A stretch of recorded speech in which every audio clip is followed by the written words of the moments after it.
I didn't think we were going to get an Adam West Batman DC Multiverse line, and that's because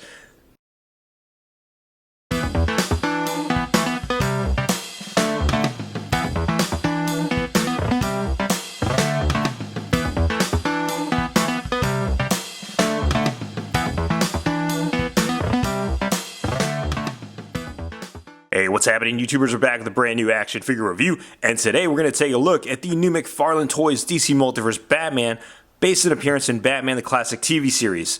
That was a whole lot of words, but I could have just said the Adam West Batman. But like we always do with the reviews, let's get started with the box art first. So it's your standard DC Multiverse box, but there's something interesting. It says Retro Sweepstakes, enter a chance to win a limited edition replica Cal. Get your entry card inside. So I might enter, but I don't have luck with these things anyways. And on the side of the box, you see the Batman Classic TV Series logo, Batman Classic TV Series, and the back image of the late, great Adam West. You know what's funny about this figure is I didn't think we were going to get an Adam West Batman DC Multiverse line, and that's because when they made the Classic 66 series, I thought that was going to suffice those fans of that property, and that was it. But you know, over the last couple of years, I wouldn't put anything past McFarlane Toys to put in the DC Multiverse line. Here's hoping one day we get a Jack Nicholson one. Anyways, that's enough about all the theorizing. Let's go ahead and get Batman out of the box. All right, here's Adam West Batman out of the box. Let's take a look at accessories first. So first things first, the DC base plate. Then he also comes with the Batman transmitter / radio.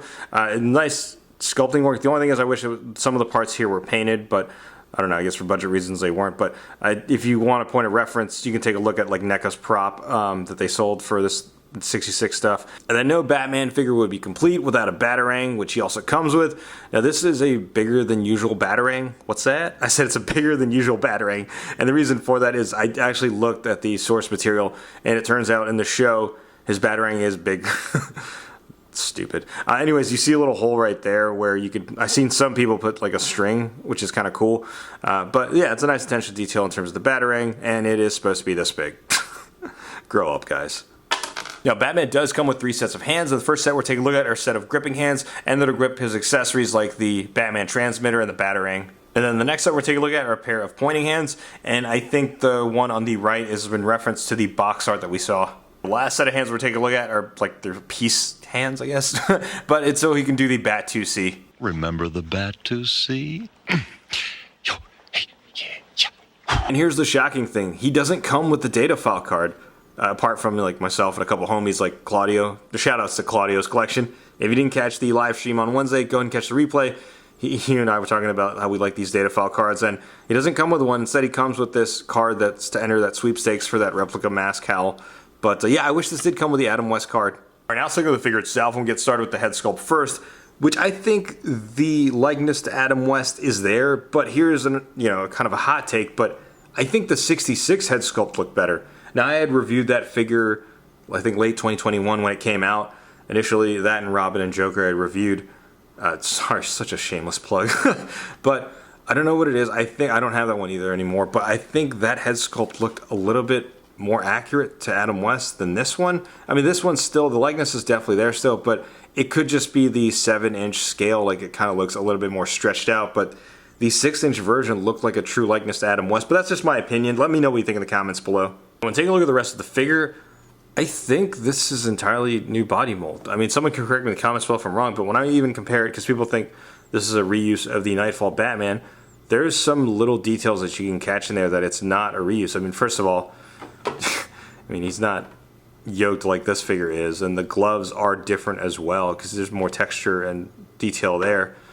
And the legs are different too. You can see a little bit of that pattern there, like the wrinkle crease, but you don't see it on the other leg. So I think this might be a new body mold. In terms of the, getting this down to the source material, I mean, it's a pretty simplistic design for the 66 Batman, and I think they nailed it in my opinion. The only thing though, I do wish that the boot was sculpted and lined up with the knees because it just looks kind of weird because it's kind of off-center in my opinion. And then, of course, the cape. I appreciate the Wired Soft Goods cape, and I do hope they continue with the line with that. But I'm hearing a bunch of fan theories that this one and the Hugo Strange Batman might have gotten swapped out because when you look at it, this is a pretty long cape for Adam West Batman. And if you ever watch the 66 series, go look at the source material. His cape usually ends like, it's not this long. But here's another funny thing. I know it's like nitpicking, but I actually would have been fine if they had gone like this type of route for the soft goods cape instead of a wired one. But I understand why they went wired soft goods. They're kind of experimenting with the line. I just would have much preferred the other material and the other way of doing a soft goods cape. But yeah, this is a pretty long cape. I'm gonna have to work around with posing it so that way it doesn't completely drag on the bottom. Now it's going to jump right into size comparisons, and for a size comparison, here's Adam West Batman sitting next to the Ben Affleck Batman on the left from Batman vs. Superman, and on the right, the Nightfall Batman. And now that I have this Adam West Batman, I think it's about time I bust open the six-pack movie Batman, because I'm going to pose all of them together. And I think I'm going to use this version of Ben Affleck's Batman over the tactical one, just because I think it looks more in unison with like the aesthetic of the different Batman figures. But let me know what you think in the comments below. And one thing I did want to experiment on, you can pop the fisted hands from Nightfall Batman onto this Adam West Batman, but the problem you run into is the blues are a little off, so it might not look good aesthetically, but you can definitely make it work. Because for whatever reason, I do wish this figure did come with a pair of fisted hands, but he doesn't, so that's your kind of caveat. But I think, I have the San Diego Comic-Con Nightfall Batman that came out last year, and I know the blue's a little bit darker in that, so it might match up. And next size comparison, here's Adam West Batman sitting next to some Robin figures in the DC Multiverse line in their comic book renditions. We have the Carrie Kelly Robin on the left and the Tim Drake Rebirth version on the right. And I have a feeling we might get a Robin figure from the 66 series, I think. If I had to guess what they would do next, maybe Robin, for Burt Ward's Robin, and hopefully Cesar Romero's Joker. That'd be pretty cool. But I don't know if they're going to go as deep as they did with the actual 6-inch 66 line. But let me know what you think in the comments below. And last size comparison here is standing next to a Tesla that a very good friend of mine got for me. Alright, some overall thoughts on the figure. I like it a lot. Apart from a few setbacks, like I mentioned, the cape. I mean, I like wired soft goods cape. Don't stop doing those. But in this case, I think it's a little bit too long, and it would have been better, in my opinion, if they had just gone the regular draped over soft goods cape with no wiring like they did with the Batman figure. And another thing are the boots. I just wish it would have been paralleled or lined up with the knees, because aesthetically it just looks awkward seeing that the boots misalign with the knees, in my opinion. But I'm sure you could probably fudge it with like toy photography shots. But apart from that, I think the figure looks great. It doesn't suffer from those long leg syndrome that some of the other live action figures suffer from. I think proportionally looks in scale as a 7-inch figure, and it's cool to add this to your live action Batman movie display, which now that we have an Adam West version of the DC Multiverse line, I can finally open up the 6-pack and display them with the other live-action Batman. But let me know in the comments below who's your favorite live-action Batman, and who else do you think they're going to make from this TV series. Sound off in the comments below, and like always, if you like what you see, be sure to hit that like button. If you're not already subscribed to the channel, go ahead and subscribe. Thanks for watching.